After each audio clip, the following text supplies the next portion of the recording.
నిర్గమకాండం 1 అధ్యాయము 11 వచనం. కాబట్టి వారి మీద పెట్టిన భారములలో వారిని శ్రమ పెట్టుటకు. సో ఇక్కడ మనం చూసేటువంటి దాడి ఏంటంటే శ్రమ అనేటువంటిది ఒక దాడి. శ్రమ పెట్టుటకు వెట్టి పనులు చేయించు అధికారులను వారి మీద నియమించాడండి. అంటే శ్రమ పెట్టేవాడికి శ్రమలు పెట్టాలని ఎవరున్నారంట? పైన అధికారి అండి. ఎఫెసీలో ఉంటుంది 6 అధ్యాయంలో, మన పోరాటము దురాత్మల సమూహము, లోక సంబంధమైన లోకనాథులతోటి అధికారం. సో ఇక్కడ అధికారి ప్రత్యేకంగా శ్రమ పడ్డానికి.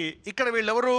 వారసులు, విశ్వాసులు, దేవుని నమ్మినటువంటి వారు. They are believers, they are called by God for a purpose. Abraham యొక్క సంతానం. దేవుడు అబ్రహాముకి వాగ్దానం ఇస్తాడు, నీ సంతానము ఈ దేశాలను ఏం చేస్తుందంట?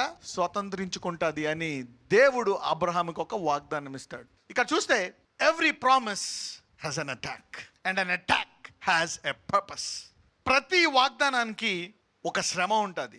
ఒకవేళ ఈ వాగ్దానము నీకు నిరీక్షణ ఇవ్వలేదనుకోండి, ఒకవేళ ఈ శ్రమలో నీకు దేవునితో సహవాసము లేదనుకోండి, నీకు కష్టాలు ఎక్కువైందనుకోండి, సైతాను చెప్తాడు, బైబిల్ చదవక, ప్రార్థించక, దేవుని మందిరాన్ని రాక, ఈ దేవుడు ఏం చేయలేదు వెళ్ళిపో అని చెప్తాడు. No, your attack has a purpose.